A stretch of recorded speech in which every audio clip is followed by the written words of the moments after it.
तर आज रायगड जिल्ह्यातील तळा येथे जिल्हा विज्ञान प्रदर्शनाला सुरुवात झाली आहे। समारंभाची सुरुवात विज्ञान दिंडी आणि लेझिम पथकाने करण्यात आली।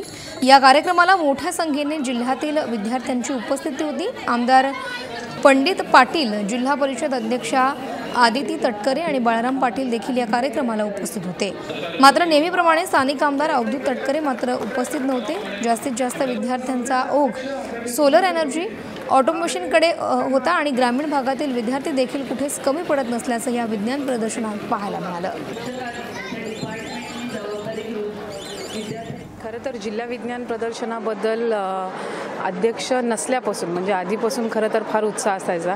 तालुका विज्ञान प्रदर्शन गेल्या अनेक वर्षांपासून मी बघते। ते रोह्यातला असो, श्रीवर्धन मसळा असेल किंवा माणगाव, त्यामुळे हे विज्ञान प्रदर्शन त्या ठिकाणी बघत असताना कधीतरी असं वाटायचं की याचं नियोजन करण्याची संधी त्या निमित्ताने मिळावी।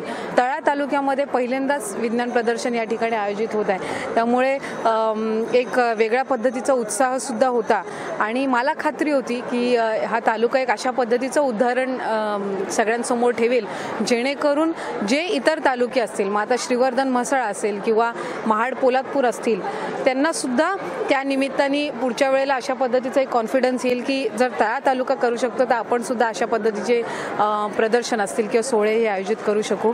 विज्ञानाची कास धरत अतिशय नीटनेटकं नियोजन आणि खऱ्या अर्थानं विज्ञाननिष्ठ कार्यक्रम आज या ठिकाणी साऱ्या तळा तालुक्यानं एकजीवचीपणानं एकजीव होत साकारलेला आहे। ग्रंथदिंडीची मिरवणूक असेल किंवा विज्ञान प्रदर्शनाच्या बॅकस्टेज बॅनरचं अनावरण असेल, त्या ठिकाणी उद्घाटनाचा सोहळा असेल, विज्ञान प्रकल्प ज्या ठिकाणी मांडलेत त्या विज्ञान प्रकल्पांचं उद्घाटन असेल, हे सारं विज्ञानाच्या माध्यमातून, कॉम्प्युटरच्या माध्यमातून या ठिकाणी कल दाबून केलेला आहे, सेन्सॉरचा वापर करून केलेला आहे। ही एकमेव जिल्हा परिषद आहे की ती स्वतःच्या उत्पन्नातून विज्ञान प्रदर्शन भरवायला पैसे देते। आमची शासनाकडे मागणी आहे की ग्रामीण भागातील विद्यार्थ्यांच्या कलागुणांना वाव मिळाला पाहिजे। असेल तर सरकारने जिल्हा नियोजन मंडळाच्या फंडातून या तालुकास्तरीय आणि जिल्हास्तरीय विज्ञान मेळाव्यासाठी निधी उपलब्ध करून द्यायला पाहिजे। दुर्दैवाने ते होत नाही।